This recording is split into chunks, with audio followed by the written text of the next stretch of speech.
This is the Dove. Okay, it's been here since 1835, so it's about 180 years old, which is a little older than me. This is the fifth pub that I've run, and I started off at a tender age of 15, working with my parents in a Norfolk hotel, and then we moved from there, and I took a pub on just north of Ipswich, nice little pub called the Duke's Head at Codnham. A very traditional Suffolk pub. It had real ales, straight, and all the beers were served straight from the barrel. We didn't have any hand pumps as you see here. So that was quite interesting, and it gave me a good background of what pub life was all about. I'm sitting in the Dove, which is a wonderful beer house, or started life as a beer house in 1836 when it was built by William Steggles. He had a son also called William, and they were responsible for the Dingo Union Workhouse in Mill Road, which is literally just around the corner.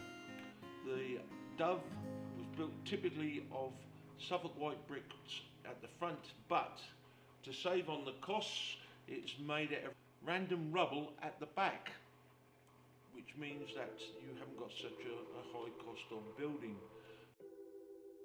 The opportunity came up to take this on as a tenancy, which is what we did, and we did that in August 2009.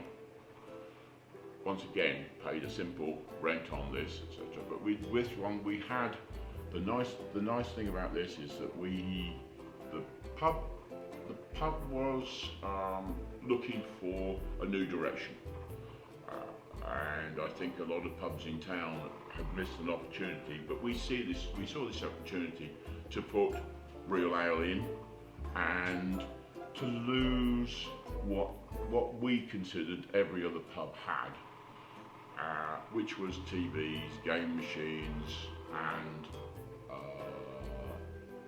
various bits and pieces, food and the like, etc. We came in and put real ale in here. We didn't put lager on. We've got real ciders, and thank heavens the gem took off. A terrible tragedy happened here in 1925 when the then landlord of this pub was Alfred Russell. His daughter had come in to do some housework around the place, and he didn't feel like opening the pub that day and went upstairs. However, the next day he didn't come down. It wasn't until later on that her brother called by and they went up together, and the door was locked. They forced the door open and found Alfred hanging by a cord on the back of the door. He had committed suicide. Over the years, this pub has been used from all sorts of purposes. Greene King had owned it from about 1872, 1874, around that sort of time, and it was a beer house until 1929 when it got its full licence. The difference between a full licence and a beer seller's licence is that you can sell spirits when you've got a full licence, whereas with a beer house licence you cannot. I come down here because obviously I like the ale. It's nice and relaxed, friendly staff and customers. It's a nice environment to be in, and it's a lot different to many other pubs that are around this area. So that's pretty much why I come here. As far as beers are concerned, we buy most of our beers, nearly 90% of all our beers come either from Suffolk or Norfolk. One of the better beers, or one of the beers which has been on really from day one, is Woodford's Wherry, and we've held that since we opened. We've done an awful lot of tubs of Wherry in our time.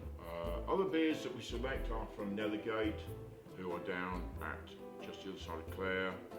We also pick up Wolf beers, which are at Attleborough.